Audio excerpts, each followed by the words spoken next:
हमरे बिना श्री रामचंद्र जिसो कह बनियो हनुमान।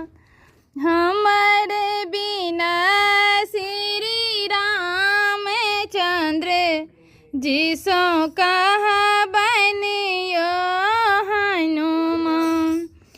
कह बनियो हनुमान कनिक यहाँ।